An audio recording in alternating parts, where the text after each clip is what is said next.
Good evening, ladies and gentlemen, and welcome to the June 18th, 2025 Wilson Township Board of Supervisors Workshop Meeting. Would you please join me in saying the Pledge of Allegiance? Pledge allegiance to the flag of the United States of America, to the republic for which it stands, one nation, under God, indivisible, with liberty and justice for all. I will dispense with the introductions. All here know all here, so we'll be about that. First and foremost, does anybody have any informational items for this evening? Just that this meeting is being recorded for future broadcast, Mr. Chair. Thank you, Christian. First item up is public comment. Does anybody wish to make any public comment to the board relative to our workshop meeting? Seeing none, we'll move on. We've got one item tonight. It's the 2024 audit presentation. Stacia, if you don't mind coming forward to the main table, that way we can get you on the recording. As we've done in years past, we'll ask you to give a short little presentation. I'll have a few questions I usually do. My fellow board members may as well, and we'll just sort of work through the process. Good evening. My name is Anastasia Devlin. I work for B. Bergvall and Company. I am your outside auditors. So instead of going through this 60-some page report page by page, I've prepared a synopsis. I'm happy to answer any questions on the financial statements, but let me do this first and see maybe I can answer them ahead of time. Quick point. For Yes. the people viewing, can you explain the outside auditors to the public? Sure, we're independent as opposed to an elected auditor. We are CPAs, certified public accountants, and so we are required to be independent of the township and the board and other things like that. So we perform audits, comps reviews, things like that. And this is an audit. Did I answer? That's fine, thank you. Sure. So the first slide is the total revenues of all funds. These are your governmental funds, not your sewer fund or your pension fund. And if you look at the chart, about 64% of your revenues come from your various taxes. That number has changed a little bit year to year, and it's really dependent on the number of grants you secure in a year. That can change the percentage up and down. So last year you had a couple bigger grants, so your tax percentage was like 58%. Last year you got a grant from Montgomery County, and the rest of your closeout from your sound barrier grant. The next slide is just your general fund operations with your revenues versus your expenses and fund balance. As you can see, your revenues are outpacing your expenditures, so as a result, the fund balance of the fund is also going up.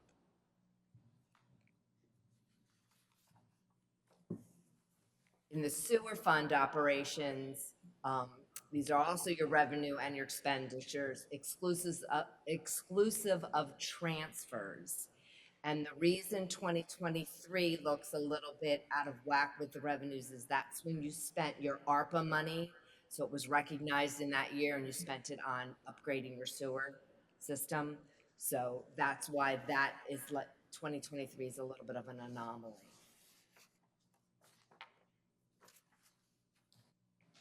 The next slide details out your tax revenues. As you can see, your biggest tax revenue is your earned income tax. That seems to be going up slightly each year based on incomes going up, as well as, additional houses or different people moving in.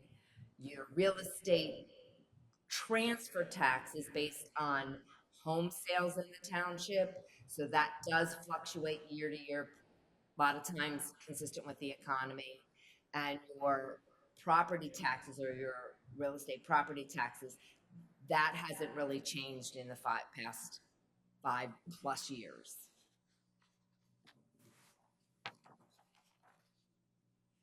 The next slide is the fund balance in your 3 governmental funds. You can see the general, highway, capital. The reason, let me rephrase this. The capital is increasing at a faster rate because it has been your policy to keep your fund balance in your general fund. I think it's at about $250,000. And so the other money gets transferred to the capital fund, which is what the intention of its use in the future. The highway aid fund only accounts from your state revenue you received and has to be spent on road programs and stuff like that. So that kind of has to be separated.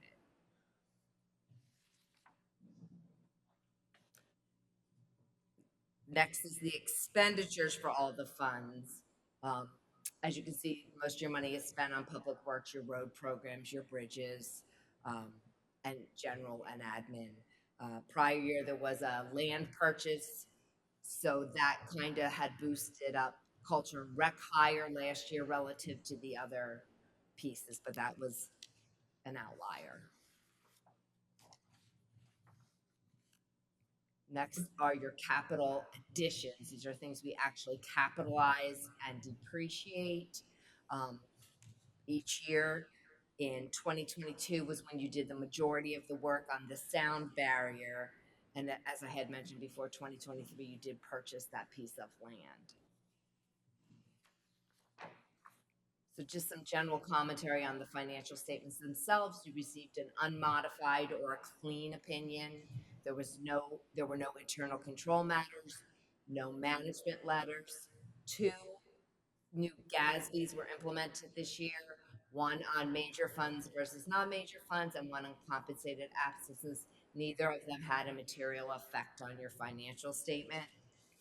And then in the future, there are a couple upcoming GASBs.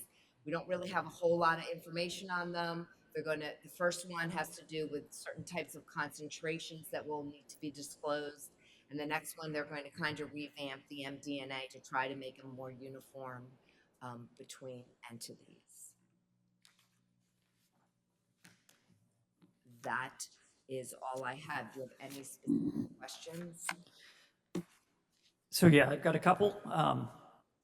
So the first thing, and I ask this every time we've had the presentation, so you'll hopefully, if maybe you could take a couple of minutes to explain that it's an audit, it's not a forensic accounting. You know, our goal is obviously, you know, in the big picture, we want to make sure that all the dollars that come in and go out are properly accounted for. We want to make sure that we're doing everything we can for fraud prevention and all that sort of stuff. But ultimately, maybe you could sort of qualify what you do versus what you don't, and sort of make some differentiation there. An audit gives you relative assurance, not absolute assurance, that the financial statements are not materially misstated. So we use a risk-based approach based on the entity. A lot of times it is focused on revenue recognition, expenditures. So we don't look at 100% of the items. We use sampling. We use progression analysis. We do other types of fluctuations and stuff just to see what's going on when we start the audit and where we think we need to look. So that's what an audit is. You're right, it's not a forensic. If we come across something, we would bring it to your attention, assuming it was material. If it was insignificant or de minimis, we might just talk to management. But I would be giving you an internal control letter if I thought there were issues, but we are not doing an internal control review. It's just if we notice things during the course of our audit. So I do know in years past, you have sometimes indicated in your, you know, the management letter or in those areas, and I think it was a couple of years ago, and I'm going from memory, some comments just about how making sure separation of duties was being properly enforced and those sorts of things. So certainly we're a smaller office. We've made efforts in the last couple of years through hiring and getting some layers to make sure multiple people are touching different documents and those sorts of things. But maybe you could just make some general comments about that. Usually, in a lot of small organizations, separations of duties is difficult.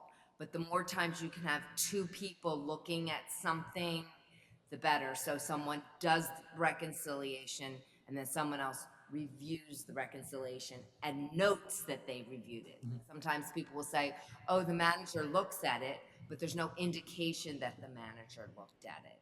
So that has happened in the past at times when you have been without a manager. There have been times when Yep. no one was able to review Nicole's work per se, or timely review it. I'm sure it was reviewed at some point. Um, but that does, it is getting better because you now have more levels in your office, and Okay. Is, you see, obviously, other municipalities, you work with other, structurally, we want to make sure, should we be doing something more? Should we be doing something different? Not, as you said, it was a clean letter. There wasn't anything materially found in any way, shape, or form. But, you know, the, the one thing that keeps anyone up at night with these municipalities is you're looking for all the big things. Are you missing any of the small things? Are you, we want to be good stewards. We want to make sure we're covering. so if you could have someone different processing cash receipts and that's and another person doing payments, and then Nicole kind of overseeing it, reconciling it, and then the manager or the assistant manager reviewing the reconciliation.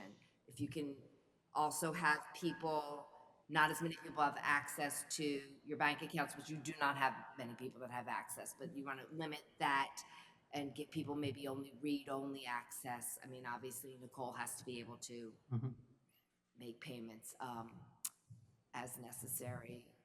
So, but it is a cost benefit thing. You know, every person you add on does cost you money. It does cost time and money, and so that you guys have to decide that. I mean, I'm an auditor. I'd like 10 people to approve everything. You know what I mean? But Well, I think in some ways we're inefficient with all those touches, and I think we do that in a lot of cases. We have multiple people signing a check, we make every effort, but again, you still want to make sure you're doing right, the and you best you guys can. approve all payments, and Right. we do a testing of disbursements, and we do make sure that all the disbursements we selected were tied to your approval bills lists, and there were no issues there. So that that's one level. Right. Do you know? And then Okay. So I got one more question, then I'll see if we have questions from either side. And it's a little bit down the rabbit hole, but I'm going to ask you not to go too far down. So we all own small businesses. We work in QuickBooks. We're not QuickBooks. So modified accrual versus accrual versus cash. One of the things that was difficult for me at the beginning, and is still somewhat difficult, is trying to make sense of fund accounting and sort of what modified accrual versus accrual. And the review letter talks, and I don't want to misstate it, but in essence kind of says you have a modified accrual, but you still kind of do a full accrual for, correct. if maybe you could offer a little more. So the way the government, GASB has decided the financial statement should be presented is we present each fund separately, right? And governmental funds, which are your funds that are not fee-based, okay, are on a modified accrual approach. And that's meaning that you would record any payments or receipts you're gonna get in 60 days after the year end that related back to this year end, Okay. okay? So then Then you have your sewer fund or other types of business type funds. Oh, just let me take one step back. So those governmental funds do not record fixed assets, do not record debt. Then you go to your sewer fund or your fee, your funds where you charge a fee, and in theory, the fee should cover the expenditures. They're like a regular business. Everything on there is accrual. They record assets, depreciation, debt, all that. And then you have your fiduciary fund, which are your like pension funds and your like escrow funds, where it's not really your money, but you're kind of responsible for it. They are also on a full accrual basis. So then they present the fund statements, and then at the very front of the report, they combined all those funds together, add on assets and long-term liabilities to give what a business owner is used to looking at for full accrual. Okay. I don't know why. I don't know the why. That happened about 20 years ago. Before that, everything was just kind of done. I guess they're trying to get the financial statements to look more like an entity, putting the pension liability on, putting all all the assets and liabilities on. Okay. I might have a follow-up, but I want to make sure. I'm going to start here. You've got any questions? Lou, do you have any specific questions you want to ask? Just somewhat simple. You've been an auditor for quite some time. Every year when you do your audit, A, do you find mistakes? Do you issue a correction? Have we had a lot of mistakes over the past 5 years? No. Everything balances out? Everything balances out. Nicole wouldn't hesitate to pick up the phone if she was, curious, and if something doesn't look right to her, she'll pick up the phone or email me, and we can talk through it. Do you review our budget at all for? I don't review the budget. I just look at a budget to actual analysis. Just it's more that's one of our audit steps. Like what might you be missing? What did you think you were gonna do? Things like that. But we don't actually look at the budget. You know what I mean? Or evaluate whether it's a good budget or not. So as your auditor, you're technically doing our tax return. Is that a fair statement for the township? Reporting. So you've never found any mistakes that we've ever done in 5 years. We've been, as you review things, there's never been a time where we need to correct anything. We're pretty much perfect. I've never had to correct your financials. Let me think about that before I make this. I've been here. You're on tape. No, I have never corrected the financial statements. Sometimes we've had to restate fund balances because a new GASB was issued, but that wasn't a mistake. It was just a change. But we've never had to restate them. And when we file our returns and do you do your audit, I mean, we've never been challenged by the state. No. Never anything else. Not that I'm aware of. That's all. Okay. Lou, to your question, I forget, it could be 10, 12 years ago, at least, we had an independent auditor come in to review the budget and the money spent. That's not your job. It was something, I guess some questions come up about the public regarding open space money and expenditures and things of that nature. So to alleviate any questions the public had, we had an outside auditor come in and review the books, the budgets and things, and see where the money was going. But that's not part of your job description, what you do. You can do like agreed upon procedures. They probably came in and did very specific procedures that you want it looked at. Okay, so we have a couple of minutes, as I've done in years past. If there are one or two questions from the audience or any item that the audience would, Bob, I don't know, I want to make sure I get you on the recording. If you have a question or something, if you can come up and maybe just get to a mic somewhere, if possible.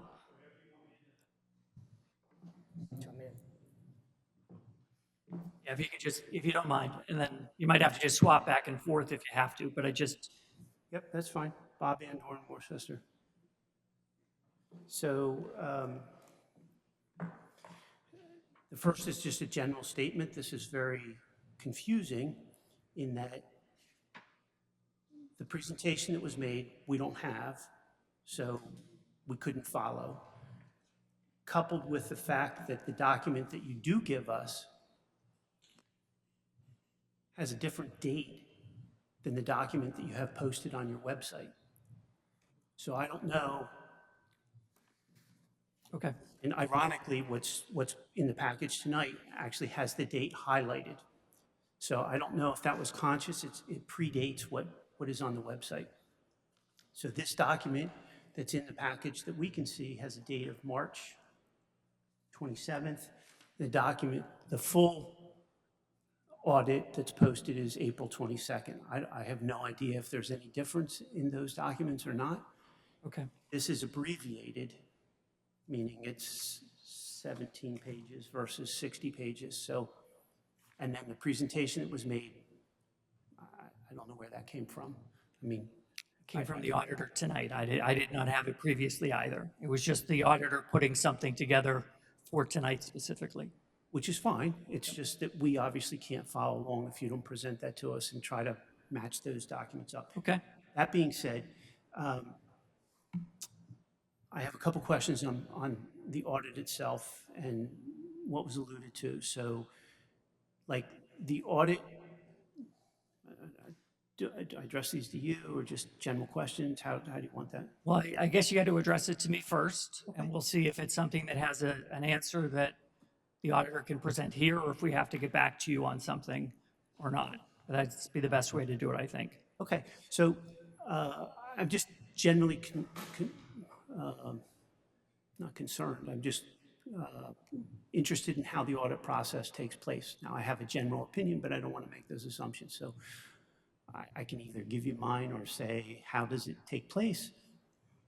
But I'm assuming that because B. Bergvall has been involved for such a long time, you know, you're not soliciting a proposal from them. They just come in, they're looking for a letter of engagement, and then they proceed. But when does that time frame start? When does the audit take place? I'm assuming it takes place after the township has closed out the books for a particular year.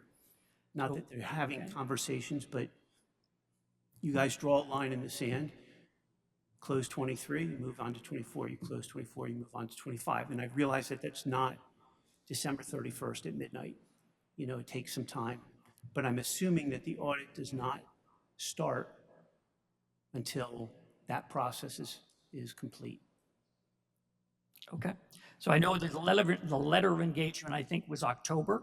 Like, I think that's sort of when that time frame happened, and it is after the first of the year. I may ask, I don't know the exact dates, to be honest with you, but they were, why don't we get all your stuff out first, and then we'll answer what we can timely. But I want to make sure, again, I want to allow you to share what you want to share, and we can fill in what we need to, either directly or offline.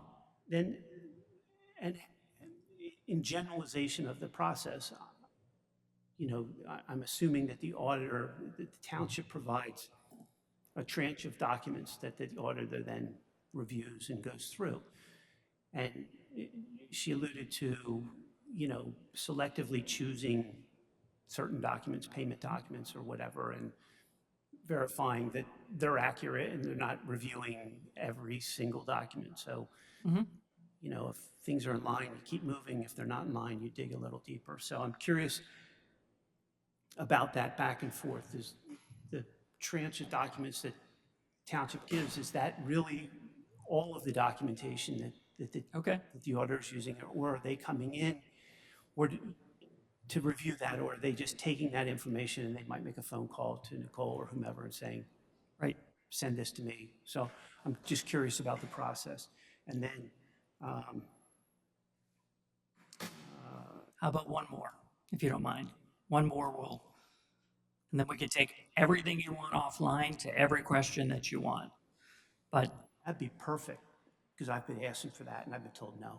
So that'd be great. Okay, I don't think that I've ever told you, or this board's ever told you, you can't have something directly, but that's fine. specifically about the audit. Um, So, Well, fair enough. I don't want to get into that discussion right this second, but go ahead. so I have multiple, but I'll just focus the last one. You know, she alluded to payments and looking for specific documents as doing that. But on a revenue side, I'm curious to the extent that verification is made on those documents and whether that Okay, revenue piece is verifying that the document that was given to us is right, or whether okay, there are external phone calls, et cetera, documentation verifying that those funds are okay. in fact the funds. So let me see if I can, if you will, I'll see if I can get those answers started. Yeah, once you come back to the mic, if you don't mind. So we do send an engagement letter out before we will start the audit.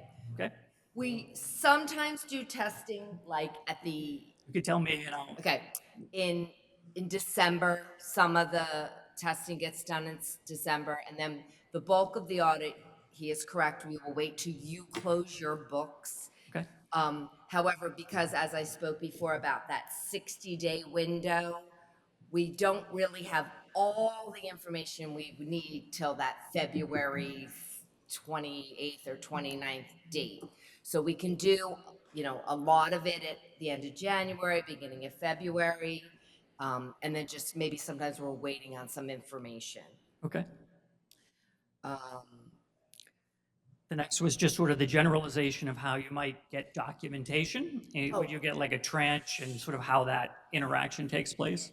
Yes, so once I receive the trial balance and some general ledger, I will go through it and look at, send a needs list to you all of items I would like to see. Sometimes she puts them in our portal, but I also come out for a day or day or two and look at documents on site. Okay, So I don't necessarily have copies of everything I looked at in my work papers. and so to paraphrase, you'll provide a list of things you want, then there could be some back and forth where you might want additional items. Or you Correct. and you do spend at least one full day sort of On site. on site as well. Okay, And then as far as revenues go, we confirm many items with outside independent sources like EIT, we confirm it with Berkheimer. We confirm the real estate transfer tax. We sometimes confirm grants. Sometimes we just look at the grant documentation and then the ACH from the state and then make sure it goes into the bank account. You know, like, but we also look at what is provided to the grantor, especially on reimbursement grants, where you're saying that we spent this money, we want to be reimbursed for it. We make sure that what you're sending to them appears reasonable based on the grant document itself. okay, perfect. I think that was all three of them. I think that was, it sounds like he may have some follow-up items. What I would say to that is that I'm going to ask him to work with the office. There may be some follow-up questions for you specifically that come out of that we'll just want to make sure that we cover and get answered as best we can. So I think we're good for now. Stacy, I certainly appreciate you coming out as always. I think we're good. So, for the work session, does anybody else have any other business they wish to bring before the board? Okay. Then, is there any last public comment regarding the work session for anybody? Perfect. Then motion to adjourn the work session. Okay, thank you. Folks, we'll just take 1 or 2 minutes, then we'll get started with the business meeting.